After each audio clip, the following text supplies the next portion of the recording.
Okay, read him his rights, Hutch. Anything you might want to say, loser? I ain't saying nothing to you cops.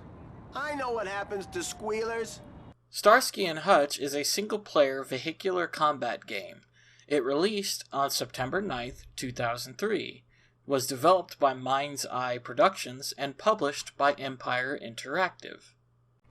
This is a difficult game for me to place, so let's just start off with what I didn't like first. From what I can tell, every mission is exactly the same as the last. You drive around in your car, chasing down the target, shooting him for 15 minutes, and he blows up. Then you get a cutscene, and off you are to the next mission. I played for over an hour, and it was just the same thing over and over again. The only variation I ran into is that I had to protect another car later on, which was awful. I'm not even sure if there's a way to lose unless you run out of time, which is pretty much impossible to do. Your enemy doesn't even get away, they just drive on a predetermined circle through the city. The entire game is pretty dull. While driving is nice, chasing down the bad guys and shooting just falls flat. It would have been nice to have been able to get out of your car, but you're stuck driving the entire game. I really don't know who their target audience was for this game.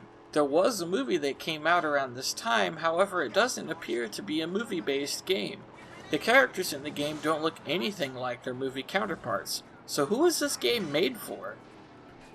Now that we covered the bad, let's take a look at some of the good features. I've got a bad feeling about this. Yeah, I know what you mean. The voice acting in this game I thought was pretty nice and oftentimes funny. The cutscenes and general gameplay played out nicely when it came to the voices. The main part of the game is driving, so are the controls any good?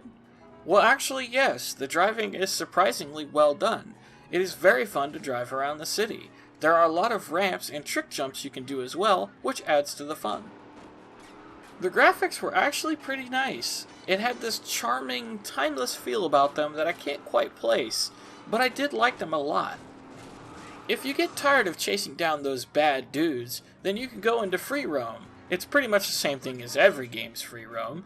There are hidden collectibles that you have to find around the entire city, and all those cool jumps too. The only problem is that you're timed.